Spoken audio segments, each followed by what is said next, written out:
invité de Géopolitis, Ali Benouari, vous avez été ministre des Finances en Algérie, on dit là pas ministre du Trésor, à cette époque, 91-92, lorsque le gouvernement algérien, duquel vous faisiez partie, a décidé d'interrompre le processus électoral. Il n'y a pas eu de deuxième tour parce que le fils allait gagner, le Front islamique du salut. Avec le recul du temps, est-ce que vous regrettez cette décision? Oui, franchement. Après beaucoup d'hésitation, après beaucoup de réflexion, je suis arrivé à la conclusion que c'était une erreur. Une tragique erreur.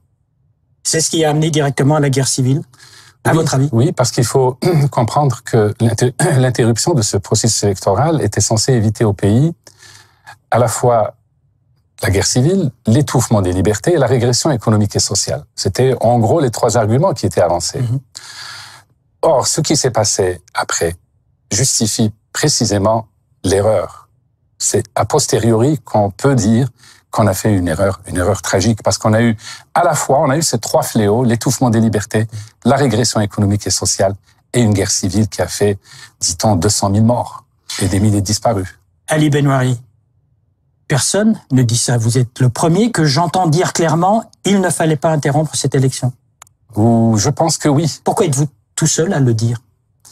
Je ne sais pas. Il faudrait peut-être poser la question aux intéressés. Oui. Mais peut-être parce que j'ai une position privilégiée. Vivant en Suisse, appréciant quotidiennement les bienfaits de la démocratie, je suis interpellé donc tous les jours. Et je suis amené à rendre des comptes, à me rendre des comptes à moi-même. Je suis interpellé tous les jours. Je réfléchis tout le temps. Je n'ai pas toujours eu pour parler franchement, cette clarté dans cette lucidité dans le jugement. Absolument. Mais maintenant, je suis absolument certain qu'il s'agissait bel et bien d'une erreur. Est-ce que le fait que vous regrettiez maintenant, que vous regrettez, est lié au printemps arabe? C'est-à-dire, bah oui. Et alors, les islamistes peuvent accéder au pouvoir et on n'en fait pas grand cas? Non, nullement. Cela fait une bonne dizaine d'années que je suis arrivé à cette conclusion. Mais le printemps arabe, précisément, montre à l'évidence l'inanité des décisions qui avaient été prises à l'époque. Justifie aussi a posteriori ces erreurs. Donc je pense Parce que la communauté internationale était d'accord avec le gouvernement auquel vous apparteniez pour dire on arrête tout. Oui, ce n'est pas aussi clair que ça. Je rappelle que le président François Mitterrand avait plutôt condamné l'interruption du processus électoral en disant il faut que le processus démocratique aille son terme.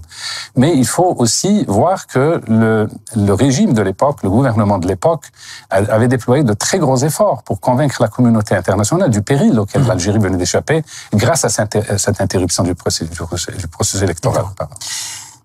Il y a un printemps arabe partout, en Libye, en Tunisie, au Yémen, à Bahreïn, mais pas en Algérie. Alors, deux questions. Est-ce que, ça vous étonne? Et est-ce que c'est lié justement au fait qu'il y a 20 ans, on a interrompu la montée des islamistes? C'est lié au fait que l'ouverture algérienne a commencé bien plus tôt, bien avant la chute du mur de Berlin. Donc, je rappelle, voilà. 88, donc, en fait. Absolument, les émeutes d'octobre 88 et la première constitution libérale qui a introduit donc le pluripartisme en Algérie au février, je crois, début 1989. Donc, l'Algérie a expérimenté un peu ce printemps avec un immense espoir qui a soulevé les foules et qui a amené directement donc l'engouement pour ces élections auxquelles vous faisiez allusion de décembre 1991 et qui a amené le fils aux portes du pouvoir. Pas de printemps en Algérie, mais quand même, on sent qu'il y a un mouvement, notamment chez les jeunes, pas seulement chez eux, pour renouveler un petit peu le personnel politique. Est-ce que ça, c'est quelque chose qui va se faire à la faveur des prochaines élections du mois de mai? Est-ce que vous êtes optimiste au moins sur ce point-là? Je suis profondément optimiste. Il y a une immense attente au niveau des jeunes, au niveau de la population, au niveau du peuple, tout simplement, une immense attente. Et cette attente-là ne peut pas être déçue une deuxième fois. Je pense que l'histoire est en train de s'accélérer, ce qui pourrait expliquer aujourd'hui le succès des révolutions arabes, des révolutions libérales, démocratiques. C'est précisément par l'accélération de l'histoire, comme nous avons connu dans les années 50 et 60, la décolonisation. On ne peut pas dire que tel ou tel pays s'est décolonisé par ses efforts propres. Il y avait une vague, c'est comme ça, l'histoire, il arrive qu'elle s'accélère. Et aujourd'hui, je suis persuadé que ce printemps arabe n'épargnera aucun régime, absolument aucun. Le président actuel, le président Bouteflika, dit ces élections seront parfaitement transparentes, honnêtes. Ça ne Vous le croyez? Je peux à la fois le président et ses propos. Je peux le croire, mais ça ne signifie absolument rien. C'est-à-dire? C'est-à-dire qu'on peut très bien ne pas truquer les élections, je dirais, pour une fois, en dehors de celles de 1991. C'est sévère ce que vous dites. Pour une fois, on ne les truquera pas. Absolument. Pour une fois, on peut ne pas les truquer, on peut même se permettre de ne pas les truquer. Pourquoi? Mais parce que tous les acteurs qui participent sont des acteurs triés sur le volet. Ce sont des partis politiques et des candidats choisis par le système. Et donc, si on ne truque pas ces élections, cela ne signifie rien du tout.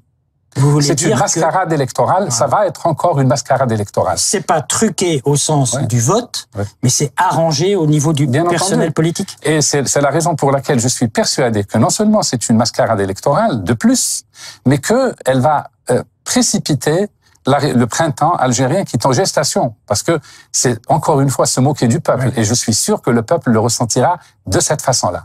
En un mot, c'est difficile d'avoir été un ministre algérien important comme vous et de dire tout ce que vous nous dites aujourd'hui? Est-ce que vous n'avez pas un peu peur quand même? Non, pas du tout, pas du tout. Je suis parce que vous êtes en Suisse? Non, je suis absolument serein. Je rentre régulièrement en Algérie.